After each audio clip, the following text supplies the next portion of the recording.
And yeah, no, I've lived there for the last 4 years, I think. I've always been an Alberta resident.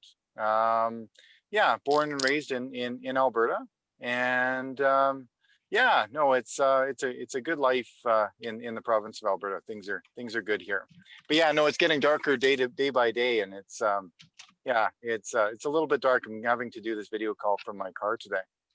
Right. And so what to start off, why don't we um start with what you do and who you are, and you know maybe tell people what Outrun Rare is all about. Yeah, you bet. Well, thanks. So yeah, my name is Dave Proctor. I'm 40 years old. Like I said, I live in Okotoks, Alberta. I've got three kids, 15, 12, and 10 years old. And I'm a massage therapist in Calgary. And yeah, when I'm not, being a massage therapist and practicing massage, and being a father of three, of course, as well too, I like to run. And over the years, I've run more and more and more. Some would say it's a little bit over the top, and I run these things called ultra marathons. Ultra marathons are anything longer than a marathon. A marathon is 42.2 kilometers. And yeah, I've been running ultra marathons now for about 15 years. And probably in the last 7 or 8 years, I started running more competitively. And so I would run ultra races, but now I was winning ultra races, or then setting Canadian records or world records. And so over the years, I've become I've got the Canadian 24-hour, 48-hour, and 72-hour records, and a number of Guinness World Records for treadmill running for 24 hours and further. So yeah, I'm an ultra distance runner, and yeah, and about 4 years ago, it was probably a few weeks after breaking the Guinness World Record for the furthest distance run on a treadmill in 24 hours, which was 260 kilometers. I ended up having a glass of wine with my wife, and we talked about, you know, what was next for running.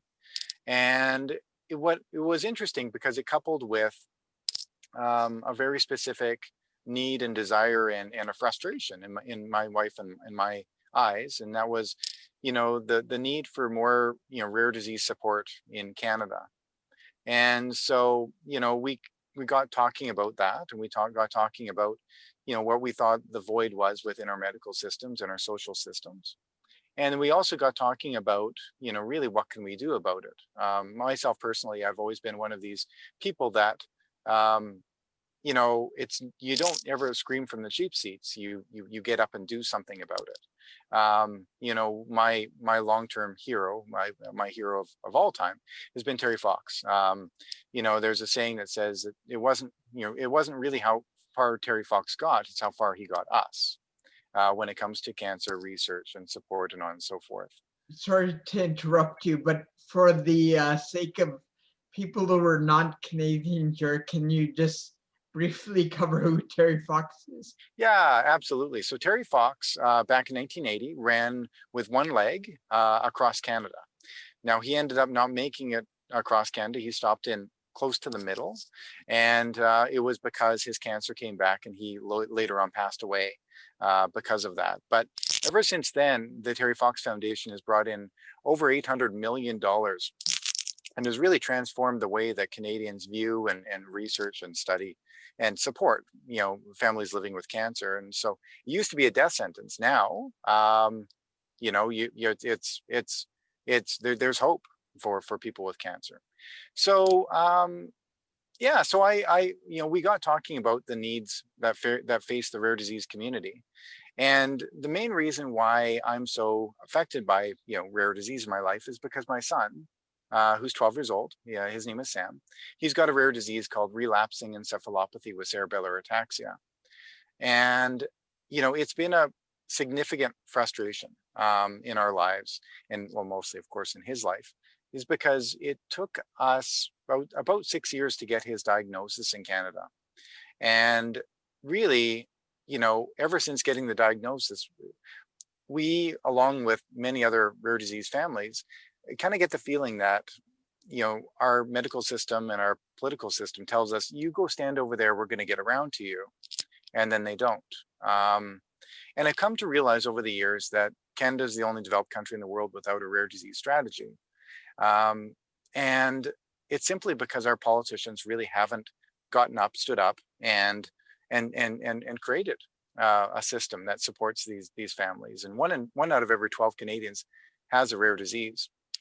And there's countless rare diseases. There's over 7,000, getting close to now 8,000 rare diseases that have been identified. And these families and these people, deserve and need the support necessary to help. So, I got thinking that, number one, I've always wanted to run across the country in record time. So me and my wife, we ended up constructing this foundation called Outrun Rare, and that really stands at the cornerstone of this Trans-Canadian speed record attempt. Because I really do believe in order to create a movement and create a new conversation in Canada, really all over the world, about the needs for more rare disease support and access, you have to do something ungodly huge. You have to be, the tallest tree amongst all the tall trees, create fireworks of sorts. And so my sport seems to do that. The Trans-Canadian speed record stands at 72 days and 10 hours. So that's 100 kilometers a day of running for 72 days in a row. Like that's a lot. That kind of should make everybody's knees and hips and lungs hurt just thinking of that. But really the message is simple. I would go to the ends of the earth for my son Sam and for other people living with ataxia and rare diseases, and supporting them and finding those supports, and enabling the researchers and these specialists and doctors and nurses and anybody who wants to support us, giving them the resources so that they can better support us. I'm not a smart guy. I'm not very good looking. You guys all see me. It's good that it's dark out because, but I can run. And I think that we all need to put our best efforts and what we can offer the world into action, so that we can end up creating ultimately what we need in the world when it comes to supporting others and the vulnerable communities. So in 2018, Outrun Rare was started, and I attempted to run across the country in record time, and I was successful to a point. And I ended up suffering an injury close to the middle of Canada on the east side of Winnipeg.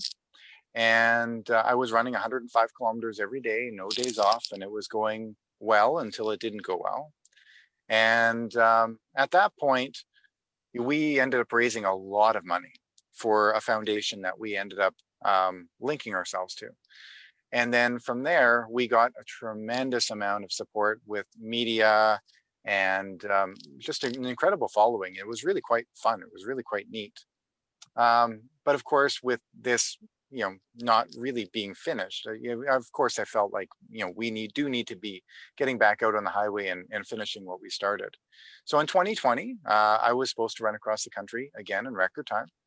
And COVID had different plans, and it just became very irresponsible to do this campaign the way that we were planning to do it. So fast forward to 2021, we are now planning to do it again in 2021, but it's going to look very differently. It's going to have a smaller footprint. It's going to be safe and responsible, but still, I don't even know if we can do this. I know even today, the New Brunswick, a province in Canada, New Brunswick on the East Coast, has shut all borders to non-New Brunswick Those guys. citizens.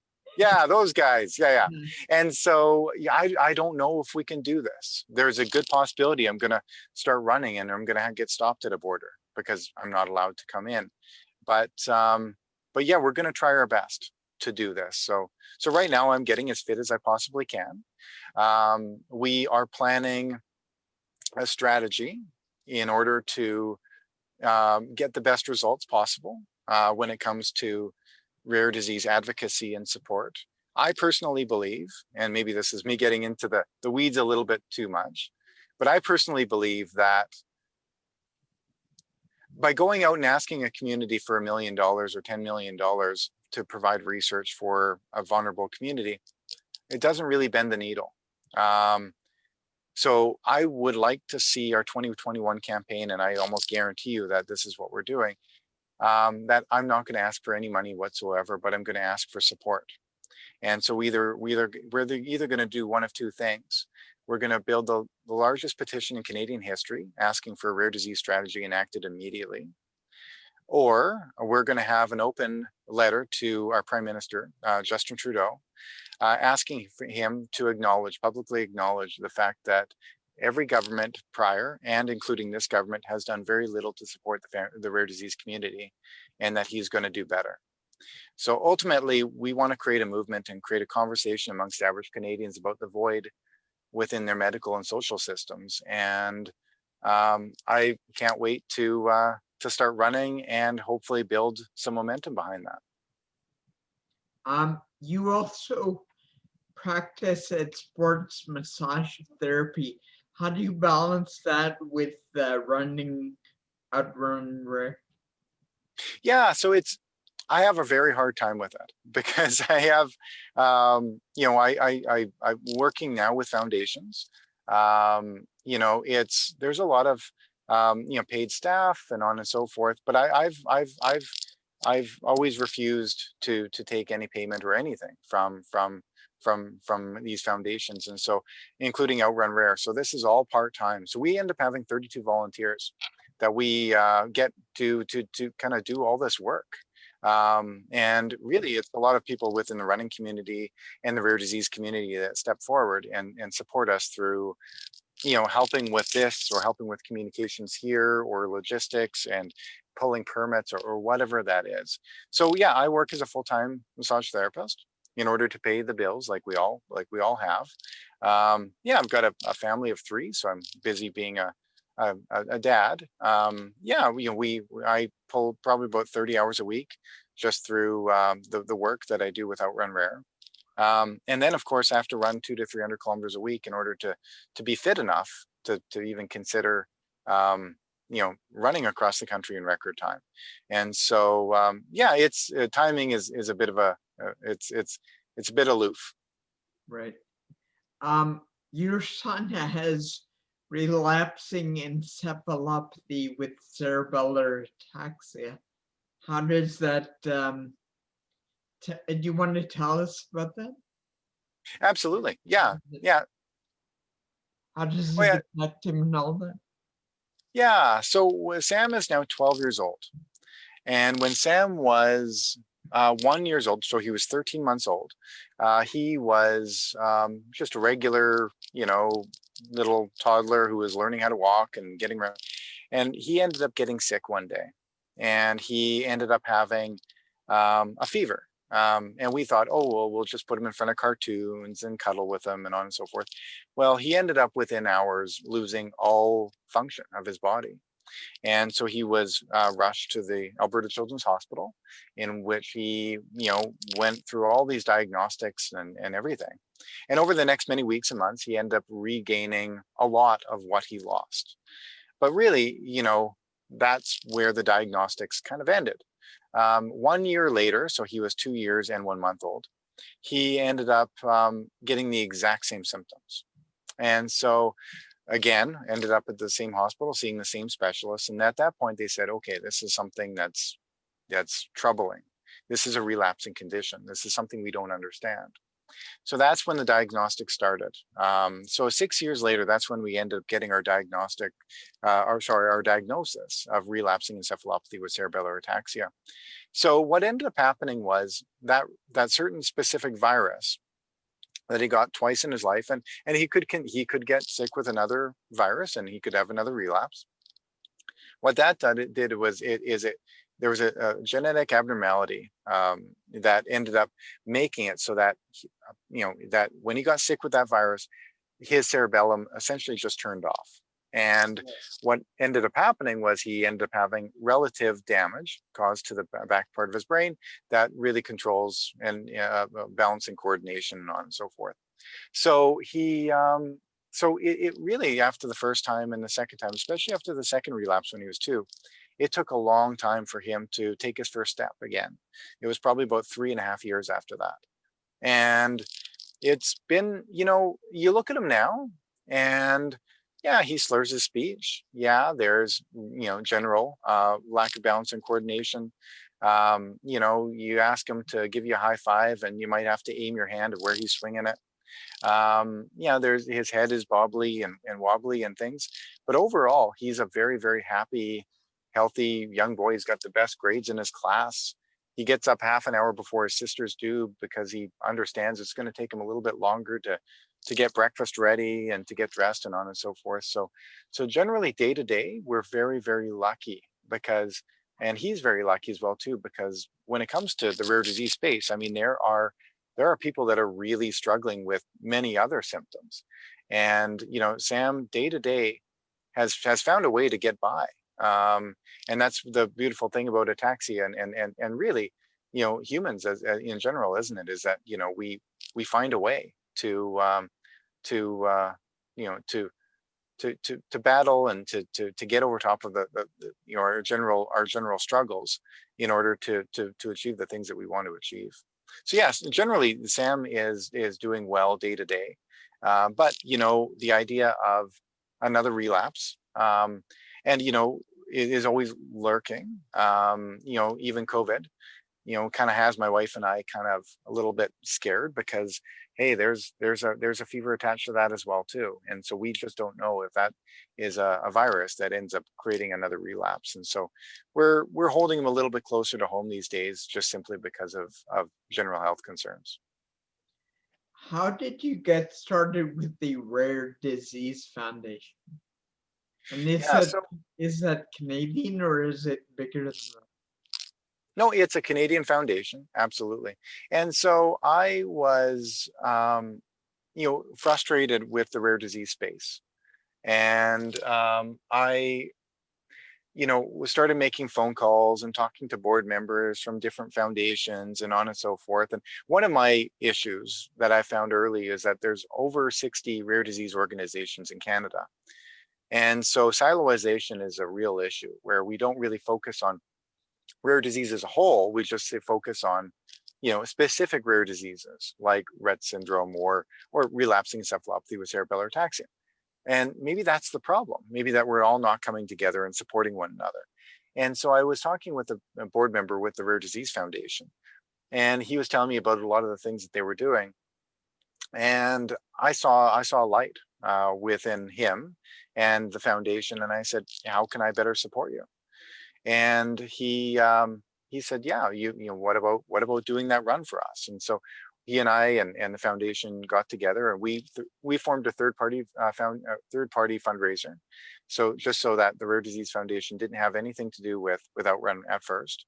And yeah, we went ahead and did this, and I think we were able to raise roughly $350,000 for them during that first run in 2018. We were working with them in 2020 for the run across Canada, but of course it got postponed to 2021.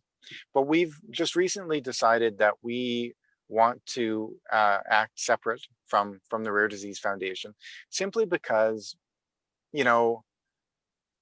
we believe that, when we're working with organizations and different groups, everyone's got an agenda. And I think that, and agendas are wonderful things because they get things done, but also, everybody wants me to fundraise for them.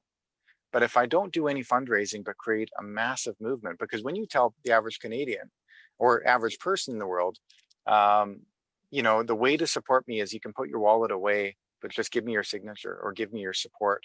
I think in 2021, that is how you create a movement. What do you wish someone told you about rare diseases? At the very beginning, like I'll be honest with you, I've never ever had the conversation prior to my son being sick about the needs that face the rare disease community. And I wish that somebody would have started a conversation a long time ago, because the needs are real, and the void is there within the community. I think the number one thing that I would have loved to know is that 1 in 12 Canadians, or 1 in 12 people in the world, has a rare disease. And so when you think about rare diseases, you think, well, it's rare. It's rare. Why should I care? Why should I support that one out of how many millions of people?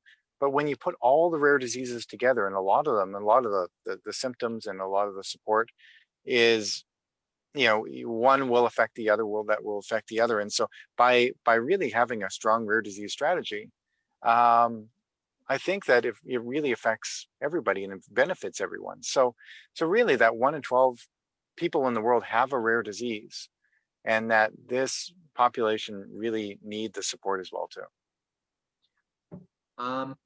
What advice would you give to other parents who are in the same situation as yourself?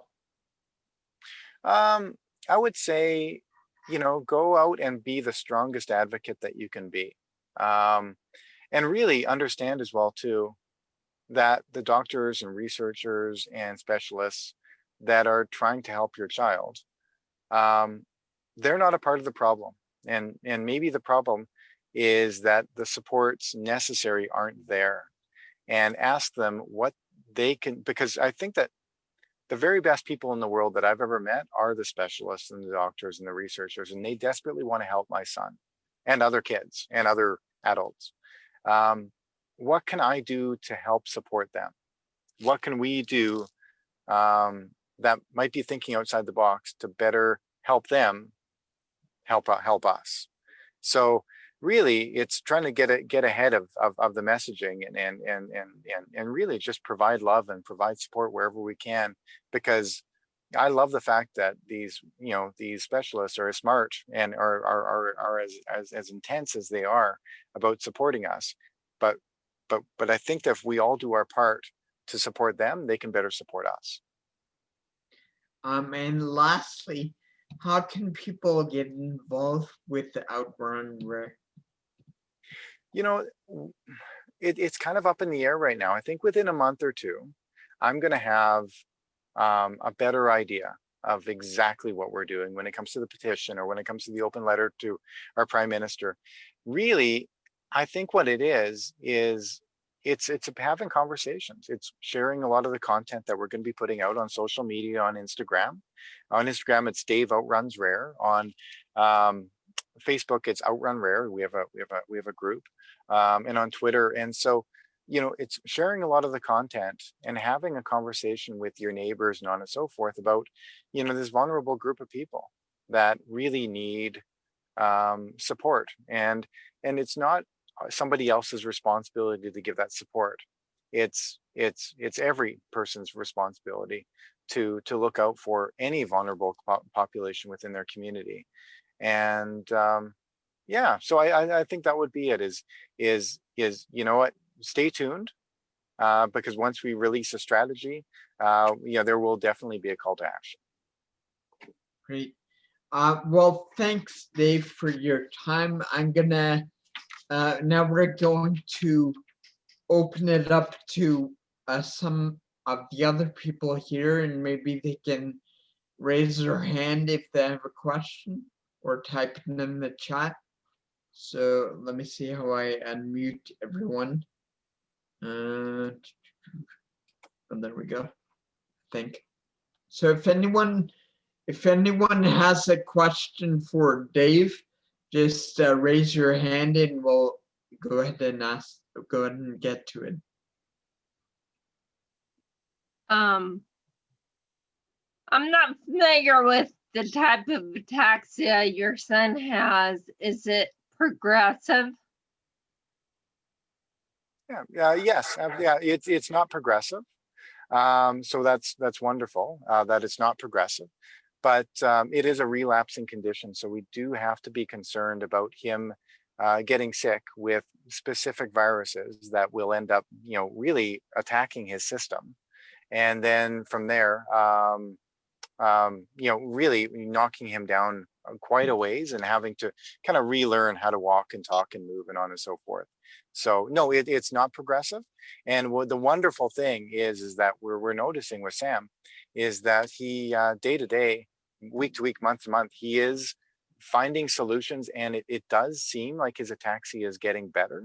but it's such a really an unknown disease. He was like I don't, maybe I didn't mention, he was the sixth diagnosed in the world at that time, and so now there's been hundreds, not even thousands.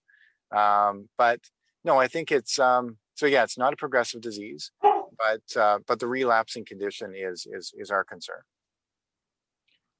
Does anybody else have a question?